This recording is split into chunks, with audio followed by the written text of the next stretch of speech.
আসসালামু আলাইকুম, সবাই কেমন আছেন? আজকে চাঁদ রাত্র, তো চাঁদ রাত্রের বাজার করতে রওনা দিলাম। এদিকে সন্ধ্যা হয়ে গেছে প্রায়।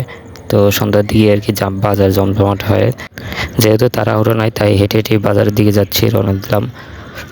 এদিকে বাজারে চলে আসলাম। বাজারে আসার পরে আমাদের ঈদের দিন যা খাওয়া দাওয়া করবো সেগুলো কেনাকাটা করলাম। কেনাকাটার পরে আবার বাসার দিকে রওনা দিলাম। এদিকে অনেক জ্যাম, কারণ আজকে চাঁদ রাত্র। আমরা রিক্সা করে রওনা দিলাম। অবশ্য রাস্তার অবস্থা খুবই খারাপ।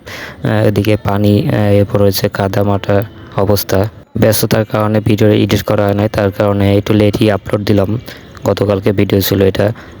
এই হলো রাস্তার অবস্থা। এদিকে কিছুক্ষণ আগে বৃষ্টি পড়ছে, যার কারণে কাদা কাদা অবস্থা। যাই হোক, বলতে বলতে আবার বাসার দিকে চলে আসলাম। ওয়েট করলাম কিছুক্ষণ, লিফট নিচে নেওয়ার পরে লিফটে উঠলাম আমরা। যাই হোক, সবার জন্য দোয়া রইলো, আমার জন্য সবাই দোয়া করবেন। এদিকে বাসায় যখন চলে আসলাম। আল্লাহ হাফেজ, সবাই ভালো থাকবেন। আমি যেহেতু নতুন, আমাদেরকে সবাই সাপোর্ট করবেন এবং ফুল ভিডিও দেখবেন। আল্লাহ হাফেজ, আসসালামু আলাইকুম।